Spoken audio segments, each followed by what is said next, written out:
Yo, what is up everyone? I hope you all are having a wonderful day. I'm AMS, and a few months ago I uploaded a video recommending which anime from the fall 2022 season you should watch. Now there were some honorable mentions and other shows that I did not watch at first, but did eventually get around to seeing. Some were not really worth mentioning, but there were others that really surprised me, because I didn't expect them to go down the way they did, or I didn't know they were coming out during the fall season. Okay, I know, I have a website with all of the seasonal anime coming out, but the titles are not translated into their English variant, and the thumbnails are so small and covered by the title, so a show I have been looking forward to ends up getting missed. Even more so when that show comes out later in the season, but you know what, better late than never. So instead of wasting your time on more excuses, let's just get into the video. The first show I want to talk about is the only one that was an honorable mention in the previous video, and that is Blue Lock. Normally I would wait for a sports anime to be close to finishing before watching it, but I've been watching the World Cup lately, and that had made me want to watch this show. And to be honest, even though I do recommend this series,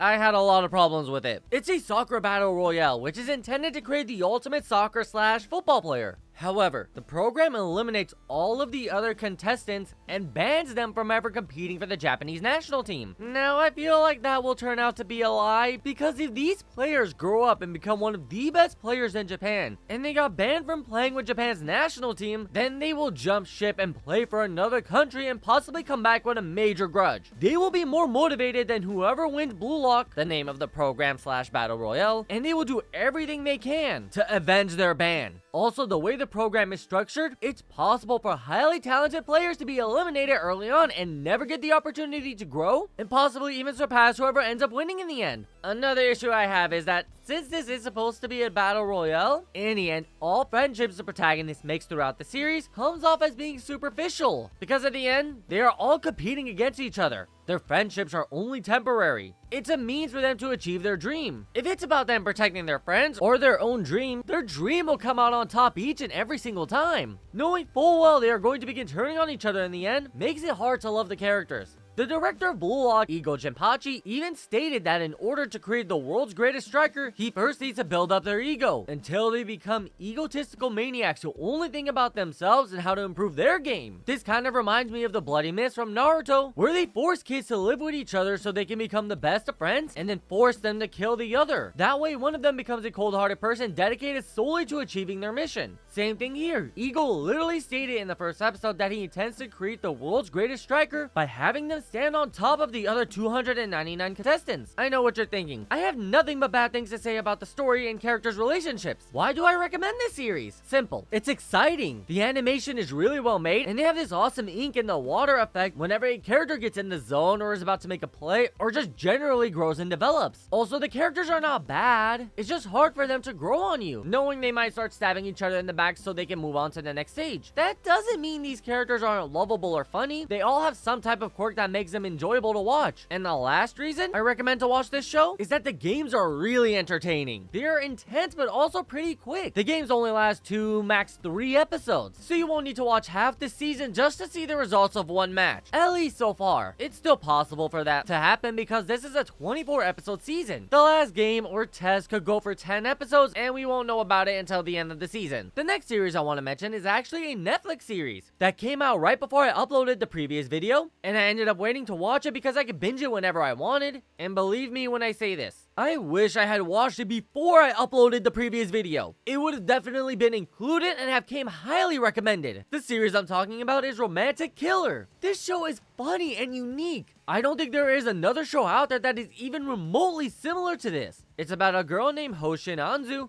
whose entire life revolves around her 3 greatest desires: gaming, chocolate, and her cat Momohiki. While other people will go out and date, she would go home and indulge in her 3 greatest desires. As a result, a magic wizard fairy thing shows up and tells her he's going to change her life into that of a dating sim, where she will be surrounded by a bunch of hot guys. The reason he's doing this is to aid Japan's declining birth rate. So many people are not focusing on relationships that these wizards were tasked with going around and make sure more people are getting into relationships. Anju just so happened to be their first test subject, person of interest. this. So to make sure that Anju is actually focusing on her relationships instead of just bailing on them, the wizard took away her 3 greatest desires, which once again were video games, chocolate, and her cat Momohiki, to ensure that Anju is motivated to be in these relationships, but also to make sure they don't distract her from them. And the only way for Anju to get them back is for her to get a boyfriend whom she's in love with. However, Anju has no intention of letting this wizard force her to be in a relationship. She plans to fight back and avoid being placed in any sort of romantic situation. Now this show is so cute and funny that I ended up binge watching it in a few days. And the only reason it took me a few days is because I was too busy to watch it all in a single day. And believe me, I would have if I could. Now a show like this can't survive with just a compelling and unique story. It requires amazing and funny characters to carry that story. And of course, Anju was the perfect protagonist for this goofy story. Also, Aditi, the wizard, played her role as a supporting character magnificently, with her outsmarting Anju at almost every turn, setting up the perfect romantic situation for her. And yet, Anju didn't just lie down and take it lightly. She rebelled and fought back the entire time, making for some of the most entertaining back and forth moments I have ever seen. Despite them being the stars of the show, the rest of the supporting cast carried this series to the next level. The 2 love interests, Kazuki Tsukasa and Hayami Junta, were special in their own rights, and meshed really well with Anju's high-octane personality. I absolutely love this series and think everyone should give it a chance. The only downside is that it's supposed to be a comedy with some lighthearted romantic elements to it, but this series needlessly turned into a drama near the end, making this goofy lighthearted story into something a little more serious, which was completely unnecessary and kind of killed the vibe that the original story had for the entire season. Don't get me wrong, it wasn't a bad decision that killed the entire series. It was still good. They just didn't need to do it. A lot of shows have this bad habit of making goofy stories serious at the end just to keep the viewers interested. And then if there's another season, they go back to the goofy, funny, and carefree plotline like nothing ever happened. However, Romantic Killer doesn't seem to be that way. The events at the end have a huge influence on the story, and if they release a second season, which I really hope they do, we will definitely see the impact of the dramatic part of the story. And lastly, a series that I completely forgot was coming out this season, and what makes this even worse is that it came out a week after I uploaded the previous video, so there was no way it would have been included, which is a shame because I really love this series. Even though this is a sequel, I still would have put it high on the list for you to watch, and that is To Your Eternity Season 2. This series has potentially the most complicated plot to explain without spoiling a major part of it. So unlike the other 2 shows on this list, this one will have some spoilers. Nothing major, but I still have to warn you because it is significant. So to start, I am going to talk about the first season. The story begins with a god tossing a marble onto the mortal plane. He watched as the marble began to take the form of inanimate objects around it, and then after centuries, it took on the form of a wolf that had passed away next to it. Then as the wolf, he traveled around until he met the wolf's owner, a silver-haired boy named Johan. Hey there everyone, sorry for the interruption, I just need to make a quick little correction. It's the dog that's named Johan. We actually don't know the boy's name. So for the rest of this video, I'm gonna keep making that mistake. And I'm sorry for any ensuing confusion. But remember, the dog is named Johan, not the boy. We don't know the boy's name. Alright, back to the video. After traveling with the boy for some time, Johan ended up getting hurt and ended up dying from an infection shortly thereafter. Then the marble took on his form and left in search of other people. Now, what makes this story so interesting is we watch this orb grow and develop from an unintelligent object to a wild animal to a full-blown human being. Every aspect of this series is so interesting that it draws you in and has you glued to your screen. The second season continues from where the first one left off, but it is not a repeat of the first season. We see the marble, who eventually becomes known as Fushi, grow even more, and he begins to learn more about the world. He meets new and colorful people who introduce him to this new world, and all of the wonderful things that are in it. Honestly, this is as vague as I can be without just spoiling the story. So all I can say is, watch this series. It is the second best anime from this season behind Bleach. Yes, I think it's better than